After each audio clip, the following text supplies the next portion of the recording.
I'm joined by John Yoo, former Deputy Assistant Attorney General in the George W. Bush administration. And John, I'm glad you're here today because, like a bad penny, this issue of the legal underpinnings of the enhanced interrogation program comes up over and over again, especially when people want to make political points. And if you just bear with us and explain to us, once again, the legal underpinnings and how the Justice Department came to that decision. Well, first, I want to make clear, Gina Haspel's not a lawyer. It's not her job to come to legal conclusions about the meaning of the anti-torture statute or the president's powers under the Constitution.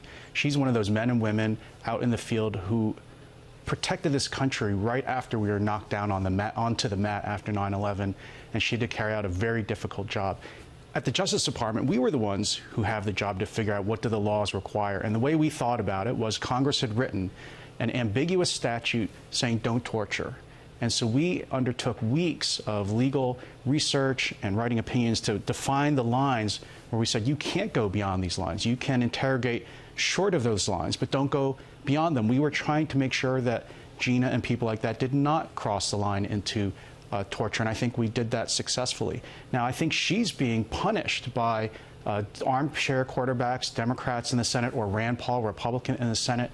I couldn't think of a better way to get us back to the pre-9/11 mindset than to say we're going to prosecute you or we're going to punish you for carrying out your orders when we were asking you to be on the edge, on the envelope, to stop another 9/11. And John, isn't it true that there have been bipartisan and independent investigations into this, and there has been no decision to prosecute anyone?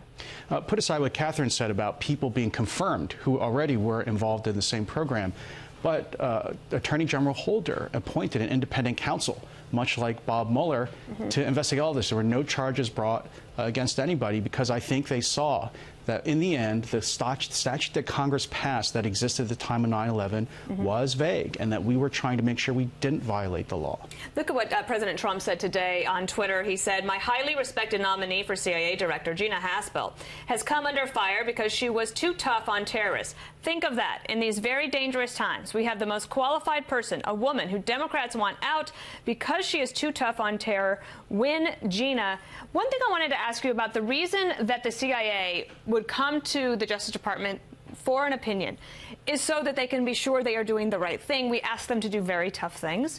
But what happens if then they have that legal approval and then they carry out the orders and then years later, decades later, they're prosecuted for that same work? I think that that would be devastating for the intelligence community. I'm sure the ACLU and Rand Paul would like every CIA agent in the field to be a lawyer. I can't think of a better way to lose this war against terrorism. But the main point is we should actually encourage the CIA, when they have a hard question, to go to justice. They followed all the rules.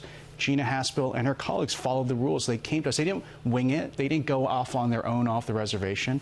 The statute says you can't inflict severe pain and suffering. And we tried our best to figure out what that was so that the CIA would not violate that law. And you stand by that original piece. The Obama administration changed things. Like even I think under President Bush, the standard was changed or whatever. So it's not like Gina Haspel would be overseeing a department that is going to reach back into a previous toolbox if things have already changed. I mean, that would be very irresponsible. First of all, we shouldn't forget that we only use these on 3 people, right, including Khalid Sheikh Mohammed. Terrorists. Yeah, Khalid Sheikh Mohammed, who killed Danny Pearl, slit his throat on video, and was the mastermind of the 9/11 attacks. So it's only 3 people, and then we stopped. And then Congress passed a new law in 2008 clarifying what it meant.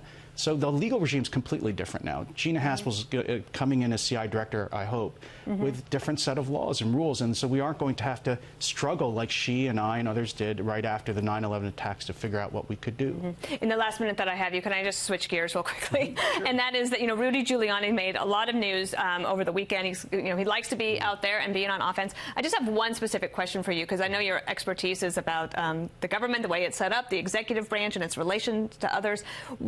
What do you think the ruling would be from the Supreme Court about a president having to obey a subpoena from an independent counsel? Once again, you're proving that you seem to have gone to law school already, because that is one of the great unresolved questions in the separation of powers. In the Watergate tapes case, the Supreme Court told President Nixon, you have to show up and obey a subpoena if it's issued by a criminal prosecutor. And Nixon voluntarily gave in at that point. I think for the good of the country, he didn't say, forget it, I don't have to obey a subpoena.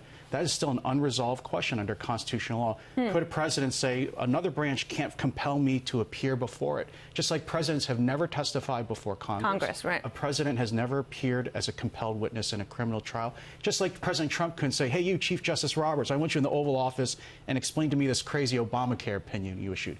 All three branches are supposed to be independent and respect each other. So we don't know what would happen if a president said, I'm not going to obey a subpoena. So that's kind of fun. You know, over 200 years old as a country, and we don't know the answer to that very basic question. I think I'm going to put it on my next exam. Well, okay, right. Well, students, you have a clue there. All right, John Yoo, thank you. Thanks, Dina.